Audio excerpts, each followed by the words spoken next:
Est-ce que dans la vie, j'ai ce que je mérite, que les événements tournent en ma faveur ou pas? Est-ce que c'est parce que je l'ai mérité? Bonjour à toutes et à tous et bienvenue dans cette nouvelle vidéo dans laquelle on va parler de cette notion de mérite, de pourquoi en fait j'ai réussi telle ou telle chose, pourquoi parfois les événements sont en ma faveur et pourquoi parfois les événements sont en ma défaveur.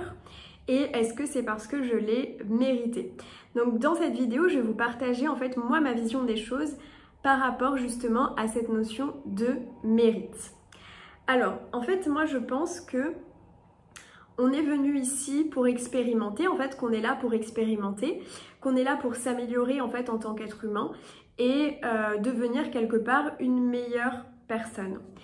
Et en fait pour ça, eh bien oui, on va vivre parfois des épreuves, des événements douloureux, des choses qui vont nous faire souffrir pour en fait pouvoir comprendre la leçon. C'est-à-dire que selon moi, en fait tant qu'on n'a pas compris la leçon va se répéter. Jusqu'à ce qu'à un moment donné, la leçon soit apprise, la leçon soit comprise et donc on ne revivra plus ce genre d'événement. Par exemple, en fait, c'est un peu cette idée des schémas répétitifs. Par exemple, si je vis constamment de l'injustice, c'est très certainement parce que je ne m'insurge pas contre ces injustices. Alors oui, je peux dire oui, ça m'embête, ça m'énerve de vivre cette injustice, j'en ai marre que mon ex ne paye pas la pension alimentaire pour les enfants, j'en ai marre que ma propriétaire augmente systématiquement le loyer alors que mon appartement est une passoire énergétique, j'en ai marre que ceci, cela, mais en fait en avoir marre c'est bien, mais concrètement dans la matière ça ne change rien en fait que d'en avoir marre. Ce qui en fait va faire changer les choses, c'est forcément de mettre en fait des actions en place pour pouvoir rétablir la justice. Donc là, dans un cas où on vit en fait de l'injustice.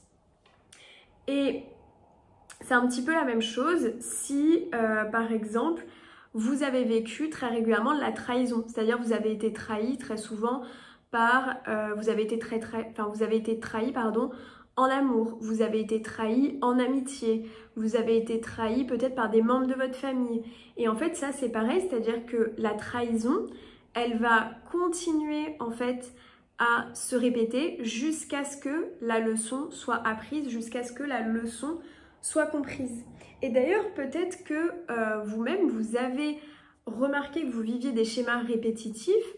On le voit beaucoup en amour, par exemple, où vos proches en fait vivaient un petit peu des schémas répétitifs, c'est-à-dire que vos proches allaient toujours vers le même style de personne.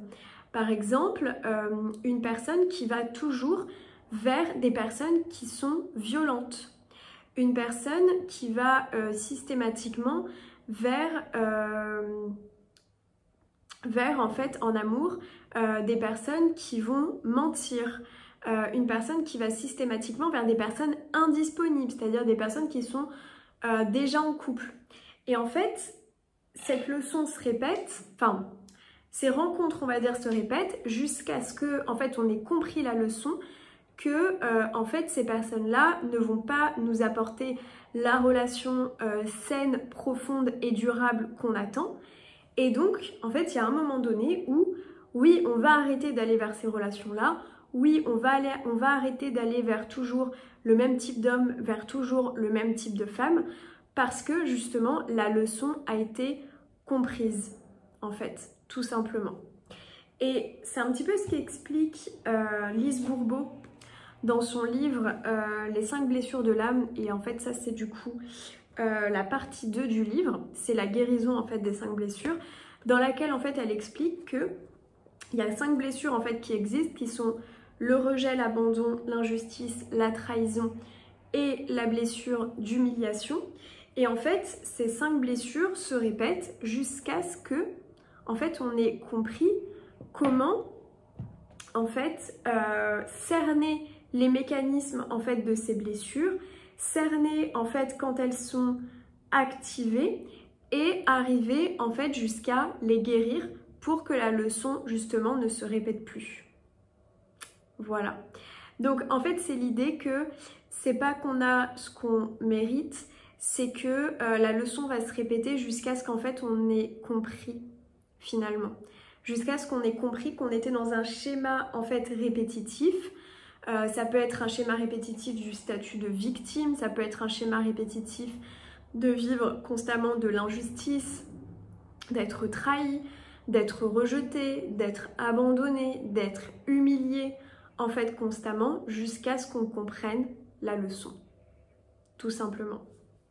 Voilà, écoutez, j'espère que cette vidéo vous a plu. Si vous le voulez, vous pouvez réserver une séance de coaching avec moi, vous avez le lien juste en bas dans la barre d'infos. Prenez bien soin de vous et je vous retrouve très bientôt dans une prochaine vidéo. Bye bye.